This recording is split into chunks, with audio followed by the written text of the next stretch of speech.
It's July 15th. Let's make some tapioca pudding. Fun fact about tapioca pudding also, it was originated in the 1700s in Brazil. It's also my stepdad's favorite pudding. Shout out to Dave. My name is Matthew Sick. I show you how to make daily recipes.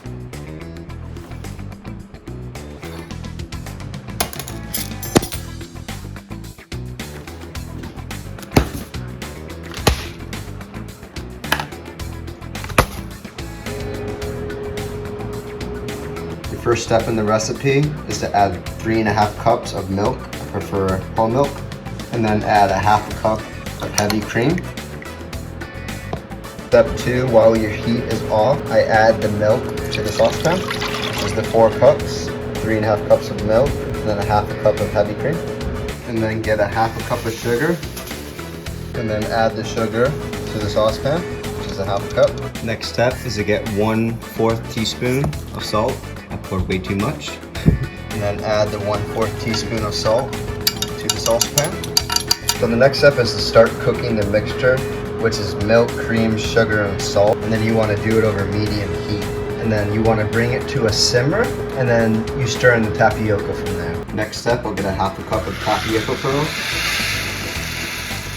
So once this has come to a simmer, you want to add your 1/2 cup of pearls to the saucepan. Give it a little bit of a good mix. Let those disperse in the pan. And then let that sit for about 30 seconds and then take it off the heat. So once you take it off the heat, you actually want to put it back on the stove on low heat. And you want to keep stirring this mixture until it thickens. And it'll take about a good 45 minutes. So you can just keep your eye on it. You don't need to mix it the whole time, but you can just keep your eye on it. And, you know, let it sit there, let it thicken up, and then give it a good mix again. Let it thicken up, and then give it a good mix until, you know, it thickens to the point you want it, which is about 45 minutes. But make sure that heat is on low, where this will boil over the saucepan. You don't want that. No. So the next thing I'll do is just set a timer for 45 minutes. Make sure I don't burn my mixture, and then keep stirring it. It's already thickening a little bit. Stop stirring it, let it thicken, and then rinse and repeat. Stirring 101. So actually why you want to keep this stirring for about 45 minutes is so this doesn't clump up too much and burn the top and bottom, and so the pearls cook off and soften. So keep this moving 45 minutes. So there's a trick while you're mixing too. You want to get the sides too and scrape it, you know. I like to get a spatula. Do the sides and get all that excess into the middle. Once you do that, you know, you just want to mix it. But you can see all the pearls kind of mixing together, softening at the bottom. Delicious. So this is the pudding after 25 minutes.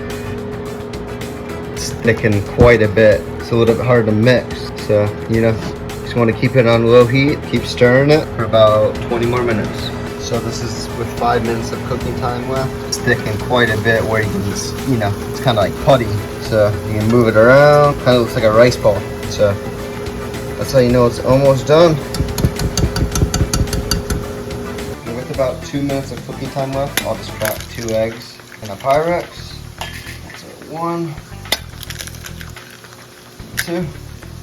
One-handed, no shells. From there, you want to give this a good whisk, because you don't want like just the scrambled egg to clump up and disperse in your pudding, which makes it kind of nasty. So you just want to make sure this is all mixed up.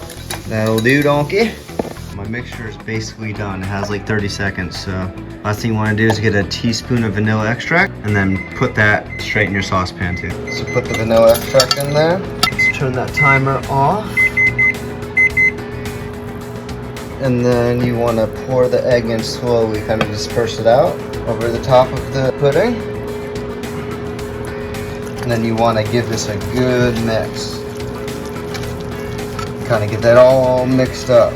Keep it on low heat. Yeah, so after you put your egg and vanilla extract in, you just mix it for about 2 more minutes. Get it all mixed up. And then you can take your saucepan off the heat. And then your pudding is done. Let it cool down just for about a minute or 2. So my pudding is done. It looks really good. Nice thick consistency. So what I'll do is just pour it straight into a Tupperware. Perfect. So once you have it in your storing container, I just like to hit the corners a little bit, kind of mix it around, that top right there, and then, yeah, your pudding is done. So after your pudding is done, you actually want to wrap this. This is very important. so your pudding doesn't get a thick film on top and it gets all nasty and it gets all discolored. So you want to disclose it from air. So with a lid or plastic wrap, I like plastic wrap. So you want to wrap that up, and then your pudding is done. You want to let it cool down for probably about 10 minutes, and then you can put it in the fridge, and then you can serve it within probably about 30 to 45 minutes. So yeah, that's the recipe. So that's some done tapioca pudding. I want to put it in the fridge and let it cool down. And that's also a blue pumpkin. I went to my friend's farm today. Shout out to Fruit Farms in Christmas, Florida. Never seen a blue pumpkin, but I'll use this for cooking, maybe in one of the videos. Shout out to Fruit Farms. Andrew. Now it's time for my favorite part, the taste test. Let's try this pudding. That is delicious. That's so much better than a store-bought. Oh yeah, try that. With that size spoon, that's what you need. Make sure to check out Hacks Foods website and socials. Thanks for watching. I hope you enjoyed the video. If you aren't subscribed, no pudding for you.